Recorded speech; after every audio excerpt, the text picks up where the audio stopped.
Hi everyone, I'm Justin.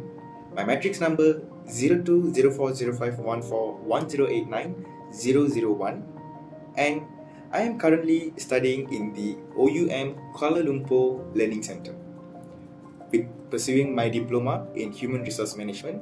For this semester, I am required under the subject OUMH 1303 English for Oral Communication to do a video of me giving an explanation speech. So, without further ado, let's get started. The title of my speech is going to be Board Games, Pandemic and Monopoly, Instructions and Rules. Do you know that there's over 100,000 board games worldwide by far? So, I'm going to walk you through the two games, Pandemic and Monopoly. Let's start with Pandemic board game. So, this game is created by Matt Leacock, and it takes you through a thrilling journey where players join forces to fight a deadly disease that threatens humanity. Interesting, right? So now I'm gonna walk you through the rules and instructions on how to play this game. So let's start with the mission. So the whole mission of this game is players working together as a team to discover cures for 4 deadly diseases.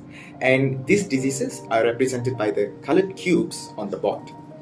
So the goal of this game is to find these cures before the outbreak spirals out. There is a total of 7 components in this game, starting with the game board itself, which features the world map with cities and its various tracks in it.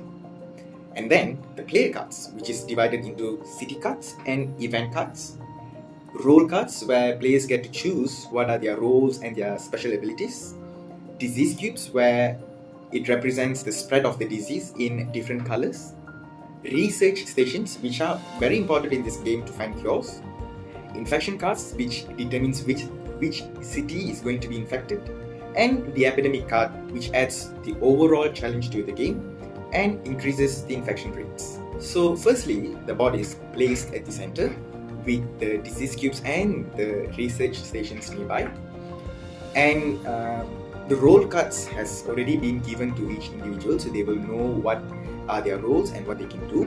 So when a turn comes, each individual will have 4 actions to make: moving between cities, treating diseases, sharing knowledge with teammates, and building research stations. Next, the player will get to draw a card from a deck filled with epidemic cards and infection cards.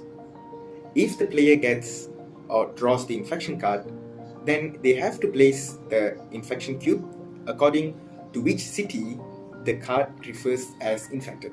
But if the card drawn is an epidemic card, then the whole game changes, starting with the increase of the infection rate, and each infected city will be infected even more heavily. To counter this, players should work as a team to collect sets of matching colored city cards and gather it at the research station.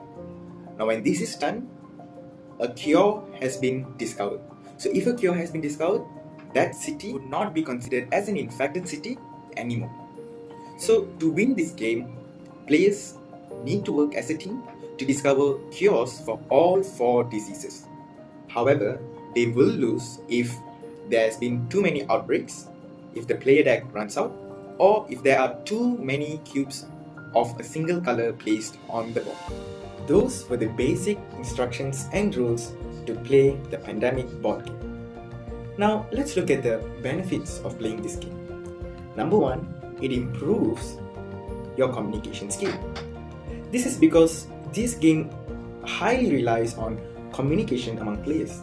So discussing strategies, sharing information, and coordinating actions would help improve the verbal communication skills. Another benefit is that it improves your social interaction.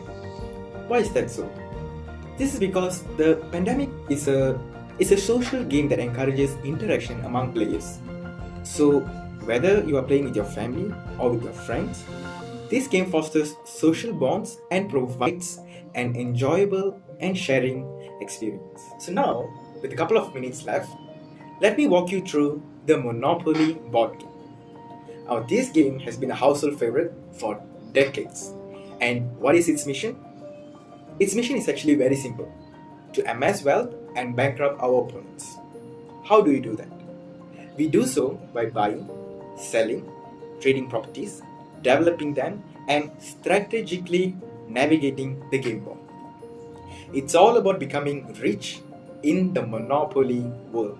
This game has 6 components: the game board, which represents the Monopoly world and its various properties; the property card, which has its own card details such as the rent details, the mortgage value, and etc., the money, the pounds, where players get to choose whether they want to be a cat, whether they want to be a hat, the house and hotels, where it is used to develop properties, and a 2 6-sided dice. So this is how the game works.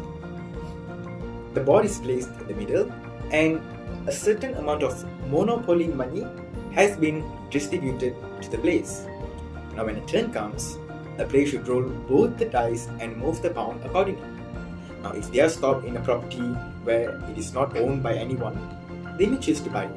However, if they have stopped in a place in a property where it is owned by someone else, then they have to pay the rent to the owner. Now if they have stopped in a property which is their own property, then they may choose to build a house there.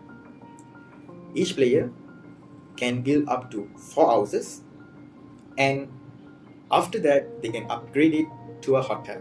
Now here's the catch: the more the houses have been upgraded, the more a hotel has been built, the more the rental price is at the property. So if a player is stopped at a property which is owned by someone who have already built a hotel,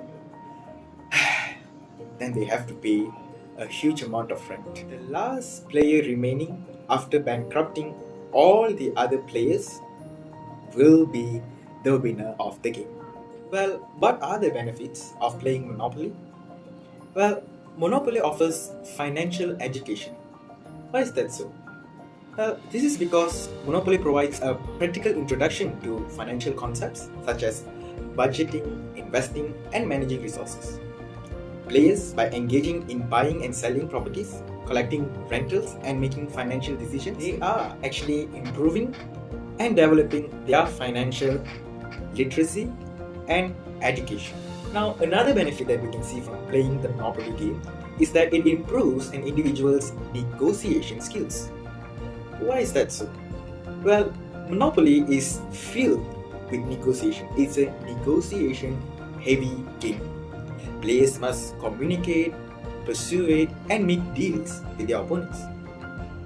By doing this, players are actually improving their interpersonal skills, which adds to their enhancement of their negotiational abilities, which is a very essential tool in our life. So that's all from me.